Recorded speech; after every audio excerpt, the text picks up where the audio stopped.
mënta njabar nit mu dee ñu wëlbatiku ne lii dogalub yàlla la.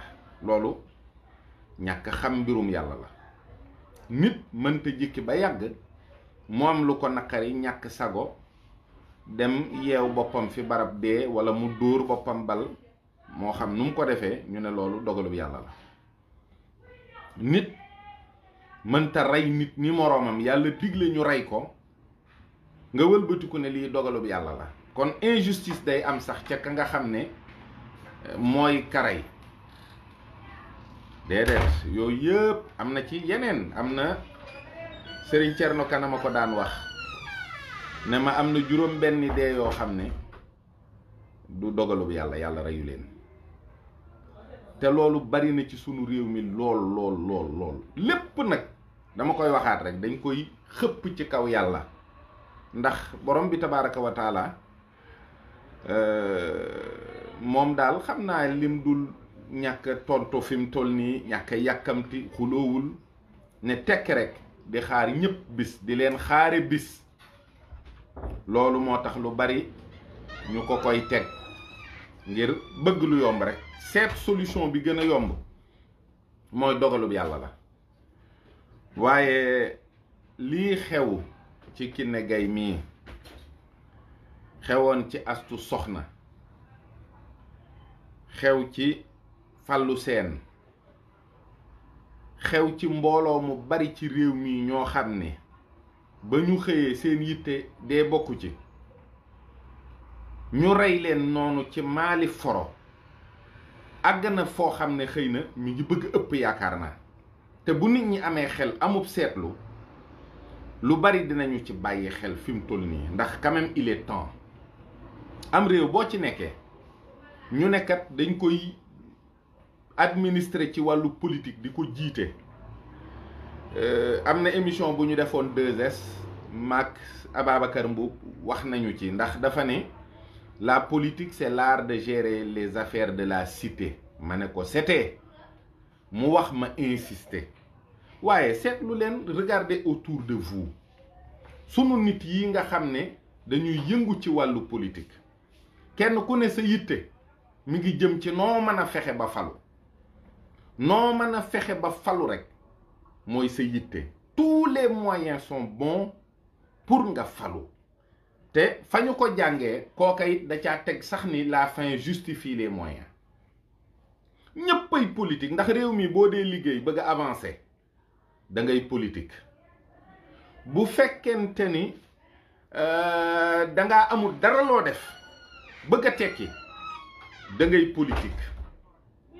réew mi boo seetloo liggéey ñii ñaq rek jariñu ak ci sphère bi bëgg liggéey xam ne li ñuy def mën nañu ko, dañuy jël un homme politique teg seen kaw mu di leen nappaaje di yàq seenu liggéey ba am palam jeex. ñoom ñuy assurer intérim bi, bu ñu demee ñu dem falaat un homme politique kooku bu ñëwee nappaajewaat leen. il faut qu'on revoie le système dans toute sa totalité, dans toute sa globalité. Nos affaires dans ce pays ne seront jamais bien gérées si les cas de figure que nous vivons ne changent pas. li fekk waxoon naa ko du ñu sanctionner nit mukk ci lu dul dafa def faute politique, mooy maanaam dafa dem élection ci ay localité ñu gañe ko, duñ ko sanctionner, duñ ko wàccee li fekk président du signer décret dàq un homme politique parce que dafa def faute professionnelle ci liggéeyam, dara du changer ci wàllu administration beeg ni ñuy gérer sunuy affaire. mais indécence dafa am benn niveau boo xam ne sax c'est soutenable pour un être humain boo xam ne tuuti humanisme mi ngi ci moom. mooy nag nga nekk par exemple le ministre de la santé, benn femme bu ëmb ba diis gann faatu ci benn hôpital ci gox bu jegee ni Louga, nga war a mën a waaxu ba Louga ne leen lii dootu fi am mukk. defuloo ko, président ne tekk di la déglu ñaari fan, jëluloo benn décision, defuloo déplacement mu dàq la. À l'heure où nous parlons, Abdoulaye Diouf Sarr aurait dû être l'ancien ministre de la Santé du Sénégal. waaye dara déclaration sax de vive voix duñ ko may nit ñi parce que respecté wuñ leen xam nañ ne nit ñooñu teguñu leen fenn. ñu jàll tuuti ñu ne jéggal nañu leen mbir ma jeex na waxtaane nañu ko daal di fab la ca gën a ñaaw séddu ko yàlla mooy dogalub yàlla la ña ca amoon responsabilité ña ca def ña ca wax ba loolu am ba nit ka dee ñooñu kenn ku ne delluwaat ci sa yitte gentiment. tey Pikine démb ñu fekk fii jigéen muy liggéey jigéen ju ëmb ñu rendi ko. waxuma xam nga Sénégal bu ñuy wax diw de dañ ko dóor xeer mu dee am na rey yoo xam ne tu le fais d'un coup, mais rendi jël paaka dawal ci put mu dagg boliga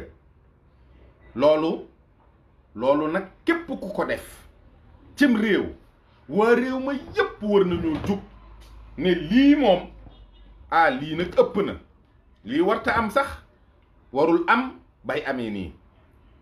wala ñu ne kat diw sàngam dañu koo fekk ñu daggate ko dagg cër ya dugal ko ci ab saako. waa réew moomu kenn warta nelaw, kenn warta lekk, warta naan li fekk loolu lijjantikuwul. boobaak léegi le premier concerné ci état bi di kilifa gi muy président de la république kenn déggu ko te lii c'est en deçà de l'indécence. waaye man Macky Sall wax naa ko junni yoon, il rate toujours l'occasion de montrer à ce peuple que man dama leen a bëgg, que li ma am lépp yéen a ma ko defal, yéen a ma jàppale, yéen a ma fal, yéen a ma jàngal, yéen a ma dëgëral ba ma taxaw fii ma taxaw. déedéet mukk du ko ndax bu naqaree duñ ko gis duñ ko dégg. mu ne patt këram jàpp njàmburam mel ni dara xewul. te doom ji dee tey jii mook Amadou Sall mi mu jur ñoo bokk ndey ak baay, ndax ki dee noonu la war a toll ci moom. ka ca topp muy le ministre de l'intérieur di Antoine Félix Diome, moom mi yor sécurité bi, moom mi nga xam ne sunu kaaraange Macky Sall dana ko teg ci loxoom. mu ne ko saytul ma waa réew mi li ci biir, saytul ma lépp. kenn déggu ko te dañoo rendi nit, mbëkkuñu ko mu dee, sànniwuñu ko xeer mu dee, fakastawluwul daanu dee. nit a jël paaka rendi ko wala jaasi wala lu mu mën a doon.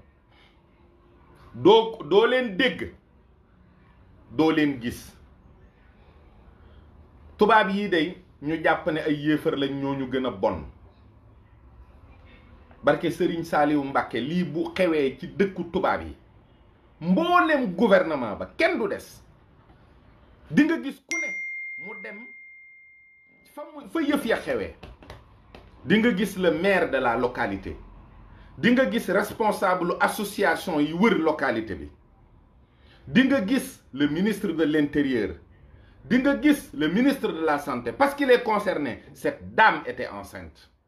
di nga gis le président de la république. dinañu def ay sorties, dinañu wax ni lii dinañu ko élucider, dinañu wax ni lii li fekk élucider wuñu ko duñu am jàmm, dinañu wax ne lii dootu fi am. la criminalité recule dans les pays où les États s'occupent de la sécurité des citoyens. criminalité bi dafay dellu ginnaaw, accident yi dafay dellu ginnaaw, ndax cause yi ci boppam it dañ koy xeex. France bi ñu xamee ne ñoom seen accident yi li ci ëpp sàngara see koy waral, léegi ku naan ñaari verre presque boo jëmee ñett booy dawal oto ñu lay jàpp, dañuy nangu sa permis.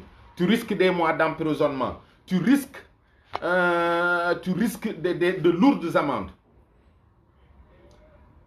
kon doomu aadama joxuñu ko àq ci réew mi, billaahi maa ngi leen koy wax. nit ci boppam moo amul valeur fii. Je le dis et je le répète. Infrastructure yi politique la baax na defar ko baax na mais Sénégal voyeurisme politique moo ëpp ci action de l'État. dañuy def lu ñëpp gis te nag fii ñu toll nii boo xoolee Macky Sall liggéey na lu bari ci réew mi ci wàllu pont ci wàllu tali infrastructure defar na lu bari. Pourquoi nit ñi amuñu sentiment de satisfaction ba fii may wax ak yow? Parce que nit ñooñu ngay liggéeyal taluñu li ngay def.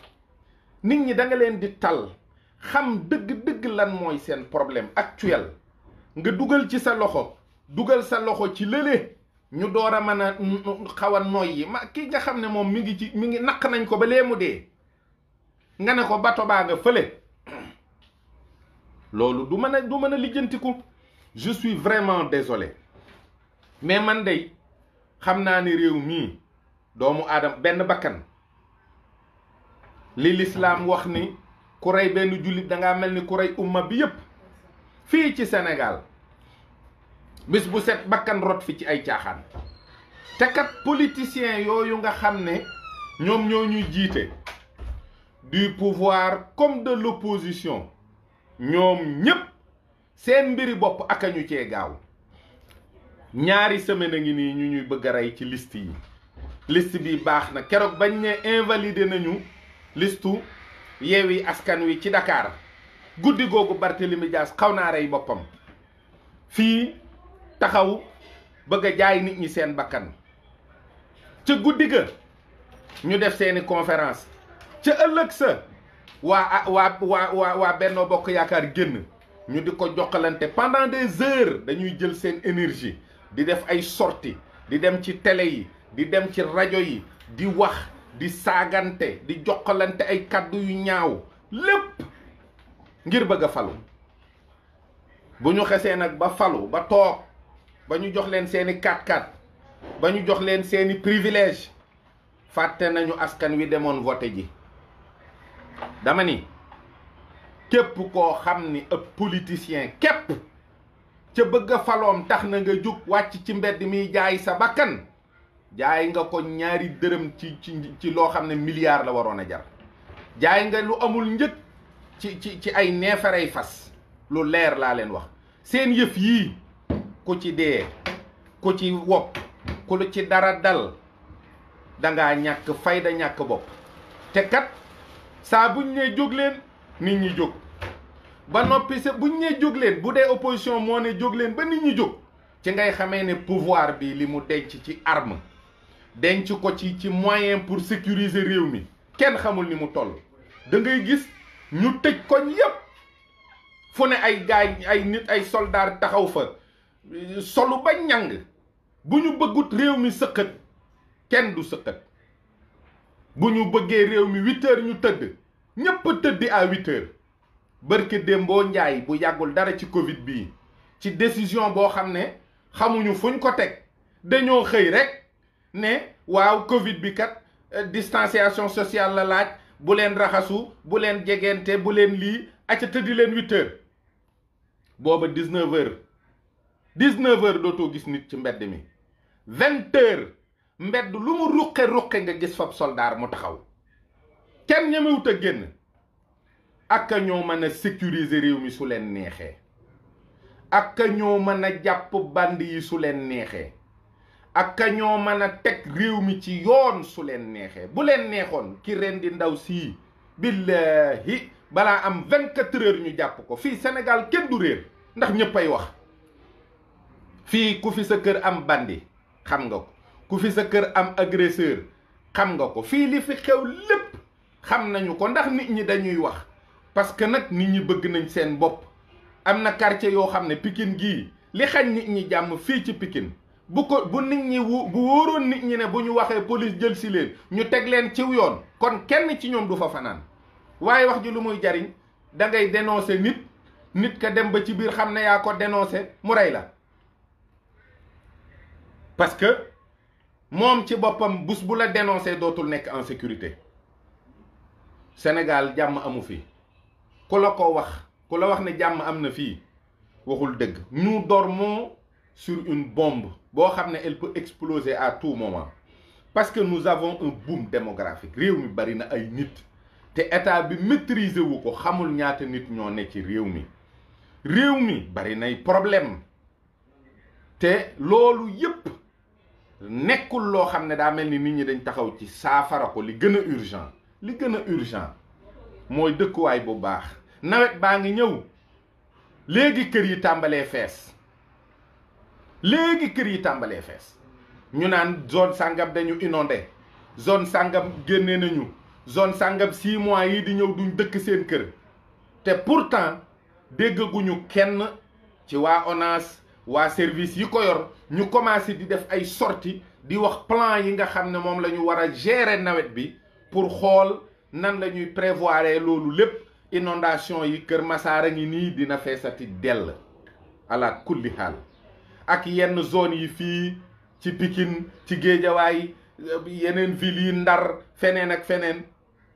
ça va être pareil. dina ñëwaat sol seeni bot xuus. jàmm gën a ngi nii dañuy ñëwaat sol seeni bot xuus, ñii yuuxoo, ñii wax waaw, ñii ne sàcceey, du mujj fenn. li tax nag booy wax ba yàgg nga mel ni ku noppi wala ku bëggatu la wax, ñu naan la dañ la jënd ak yow da nga changé. moo ban wax ji ban njariñ lam. ñaata live laa def man yoo xam ne waxuma rek pour critiquer wala pour saaga, mais toujours damay émettre ay idées yoo xam ne boo ko toppee dafay nekk lu concret, du am njariñ. ñii di mandi di dawal ay oto Sénégal, lu tax ba léegi rek mënaguñu am ay test d'alcoolémie? qu'est-ce que ça coûte? barki démb lañ fi doon tester nit ñi ci Covid bi à 40 000 francs le test. loqati sa ñaari bakkan 40 000. test d'alcoolémie benn affaire lañ lay dugalal nii jox la nga souffler ñu xool fu sa alcoolémie toll, ñu ne la bonne nuit. bu fekkee normal na, bu normalul ñu wàccee la oto bi. bakkan bu ne sunu borom bindu ko ak coono yam ca def ak kéemaan yam ca feeñal. te bakkan yooyu ñi ko war a sàmm ci réew mi góorgóorlu wuñ ci. lu ñaaw la. la ca topp mooy ñi ci doon liggéey te yàlla rekk tax ñu ngi leen di galgal, di leen fitnaal, di leen indil ay coono.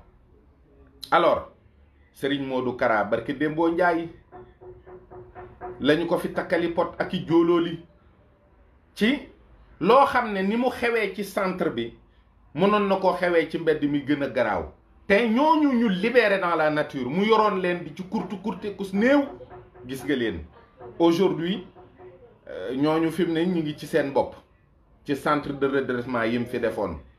boo demee ci rakkam ju baax jee Chikori ma nga ca digg àll ba yi nit ñam fa yor am na ñoo xam ne 4-5 ans ñëwuñu Dakar te ñooñu ay nit yu dangereux ngi ci yoo xam ne kenn mënu laa wax fa leen borom Daaru Nooréni jëlee. kooku état bi waroon na di ko assister, di ko aider, di ko jox ay moyens yoo xam ni nawet beeg noor bi day mën di bay loo xam ne kenn xamul ni muy toll ndax bari njariñ. maanaam borom Daaru Nooréni rek aujourd'hui l'état devait vraiment dem yónni fa ministre ne ko sëriñ bi wax ñu loo bëgg ñu defal la ko ci loo xam ne ay moyens la pour ànd ak mbooloo mi ngeen liggéey, mais duñ ko def. benn forage lañ ko jàppalee te dëkk ya ko wër ca lañu sax amee ndox faf. la ca topp mooy tey boo xoolee Dakar manqué na, ndax fii ci Géejawaay